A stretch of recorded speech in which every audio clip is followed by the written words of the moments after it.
Graça e paz, povo santo do Senhor, seja bem-vindo à conexão da família Getsemane. Eu quero declarar desde já sobre você que tem se disposto a reunir a sua casa, a se conectar a sua casa com Deus, que nesse tempo da adversidade não deixou de carregar a arca, de estabelecer a arca da presença de Deus dentro do teu lar. Eu quero declarar sobre a tua vida que você vai viver os dias de Elias, você vai viver uma atmosfera profética sobre a tua vida, sobre a tua casa, sobre a tua descendência, em nome de Jesus. E que nesse mês ainda nesse mês, você vai ver a manifestação de milagres e de poder de Deus na tua vida, em nome de Jesus.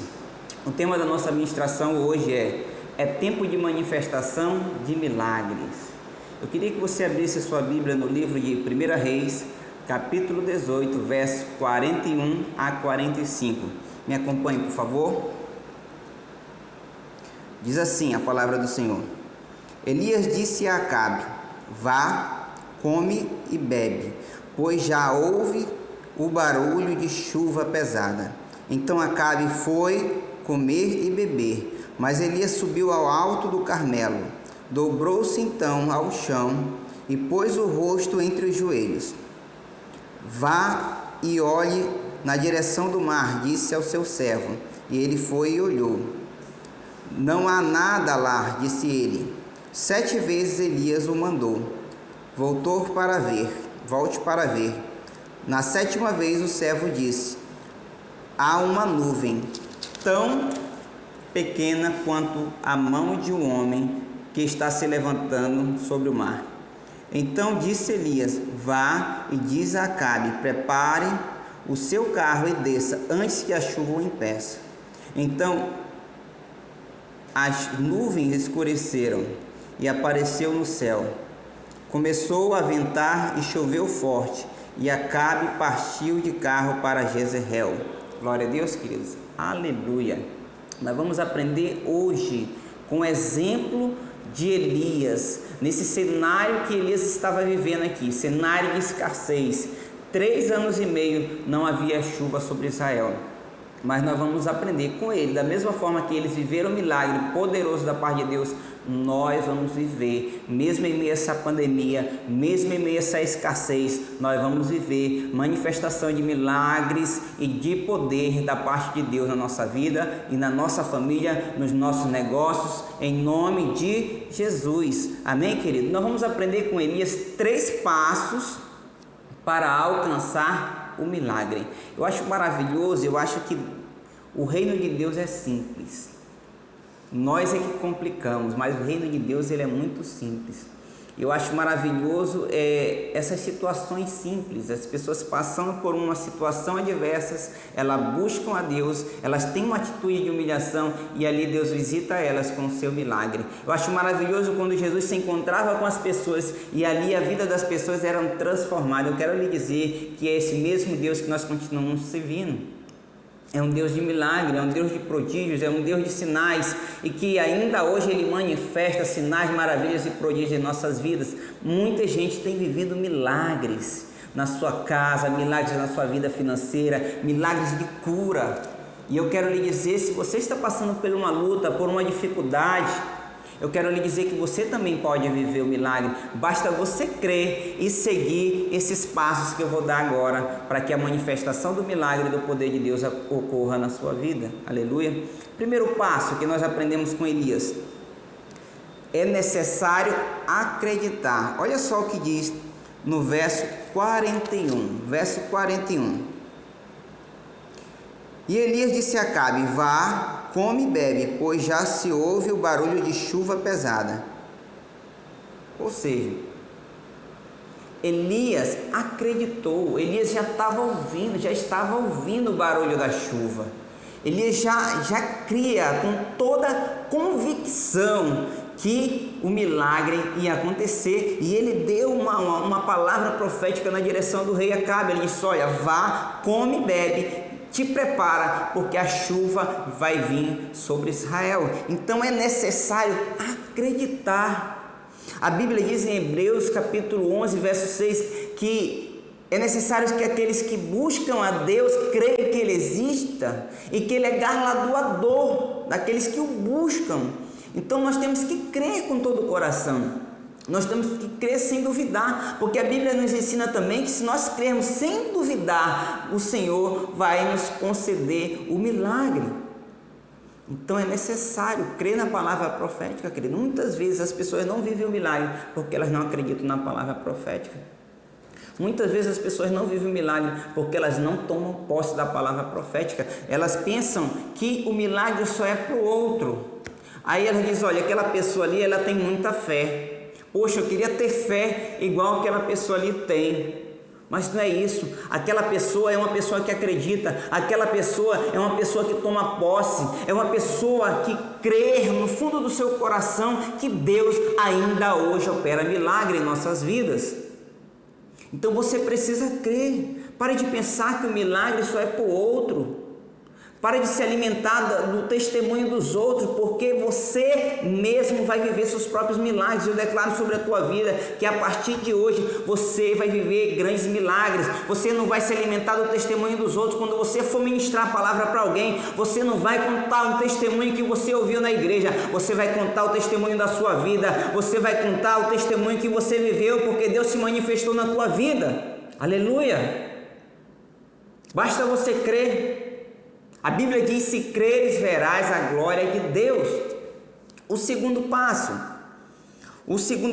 ele diz assim, é preciso buscar a Deus. Olha o que aconteceu no verso 42. Então Acabe foi, comeu e bebeu, mas Elias subiu ao alto do Carmelo, dobrou até o chão os seus joelhos e se prostrou. Queridos, Elias foi o que? Buscar a Deus. Ele acreditava, mas ele foi, sabe fazer o que? Regar. A palavra profética, ela precisa ser regada, e ela é regada, é na busca incessante por Deus, é no jejum, é na oração, é na leitura da palavra, porque a palavra profética, quando vem nas nossas vidas, a gente recebe com alegria. Mas lembra da parábola do semeador?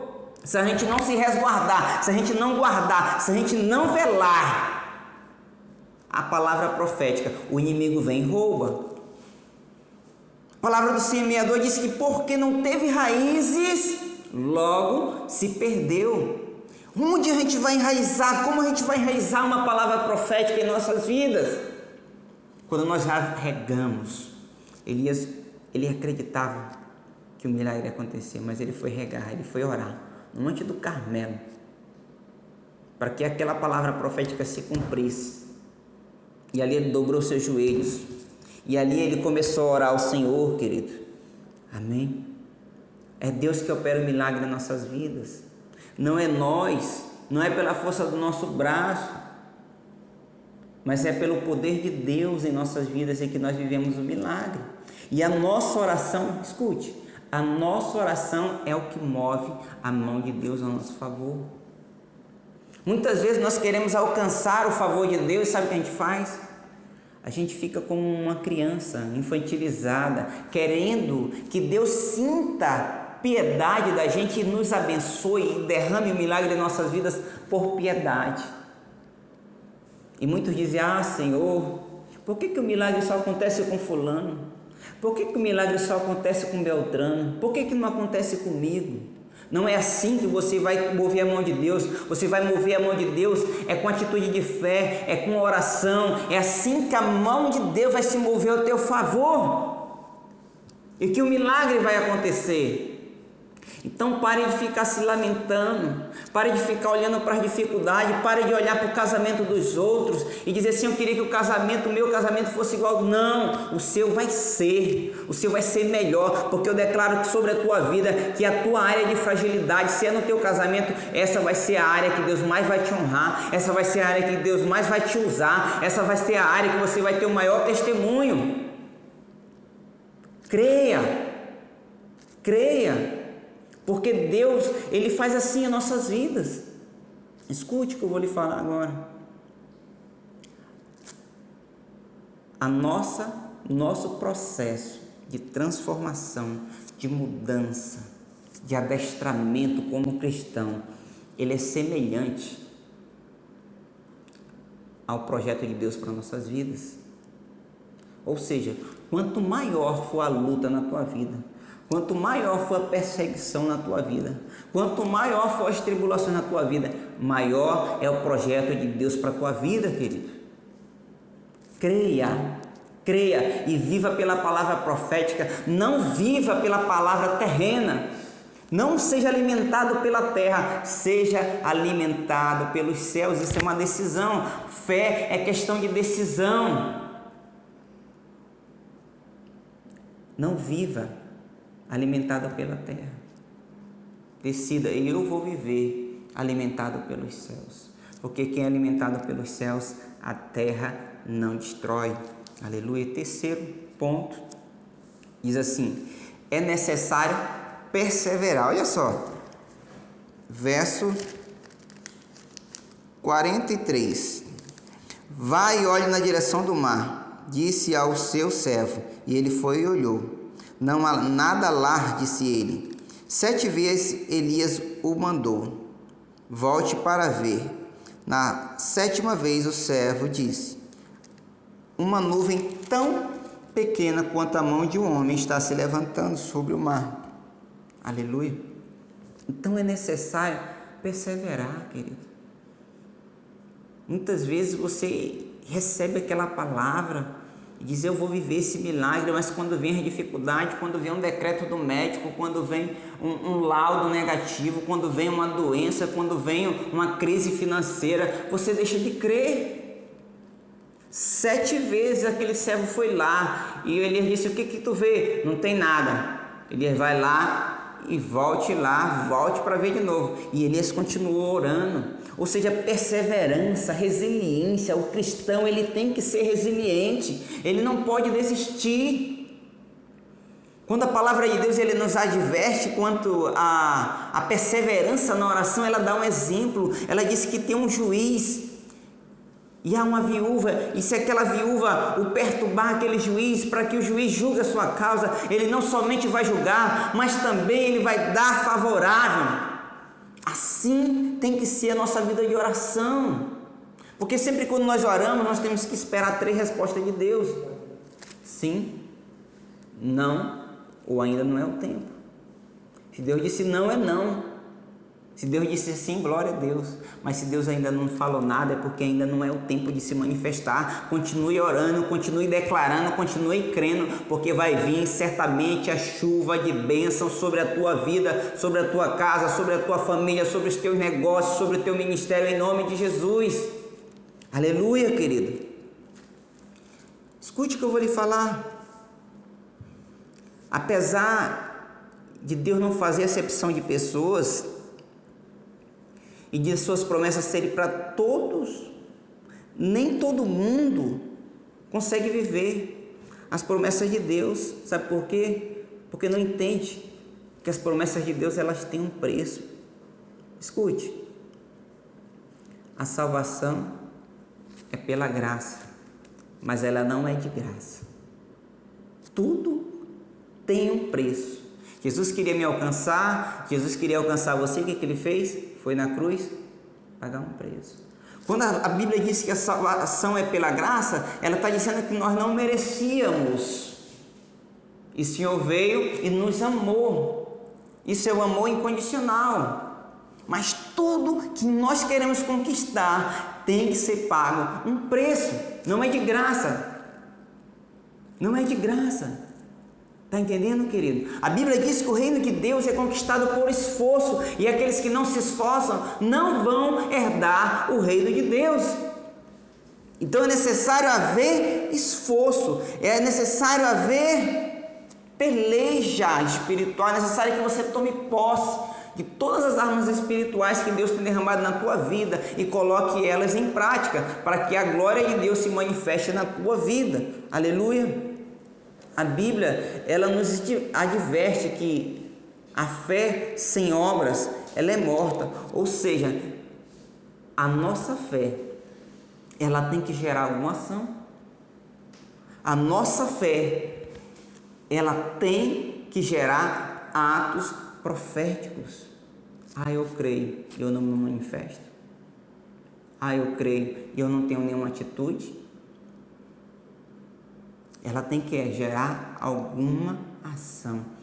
O apóstolo Marcos diz: todo aquele que crê trabalha a favor daquilo que ele crê. Se eu digo eu creio, mas eu caminho numa direção contrária, minhas atitudes são de alguém que não crê, então eu não creio. Mas se eu caminho na direção da palavra profética, se eu caminho na direção que Deus tem me dado, se eu tenho atitudes que expressam que eu estou crendo na palavra profética, então eu creio. Amém, queridos? Eu quero declarar sobre a tua vida. Escute. Jeremias capítulo 12, verso 5.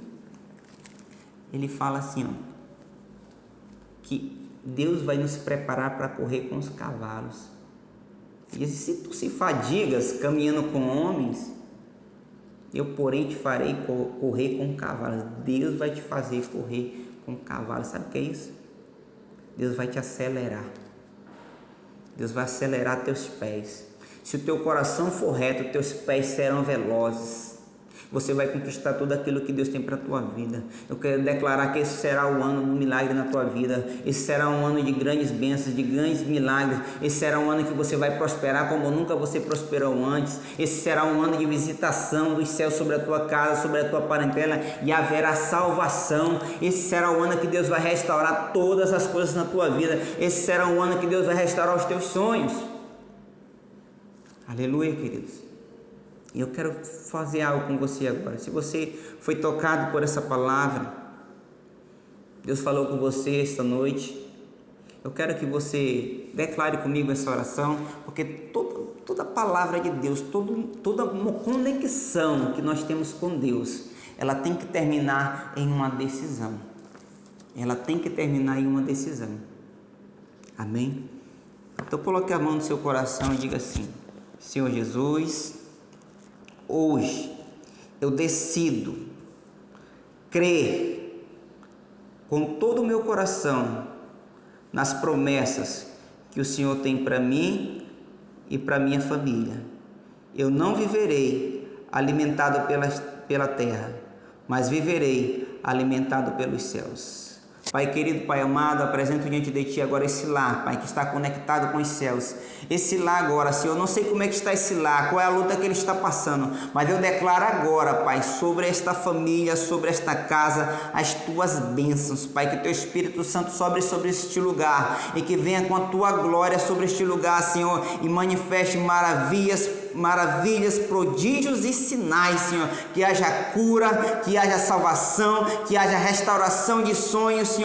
E se tem alguém porventura desanimado, depressivo, Senhor, levanta agora e anda em nome de Jesus, porque o Senhor te chamou e Ele te deu o espírito de ousadia e você vai viver o melhor tempo da sua vida em nome de Jesus. Amém, querido. Deus abençoe, fique com Deus e até a próxima conexão.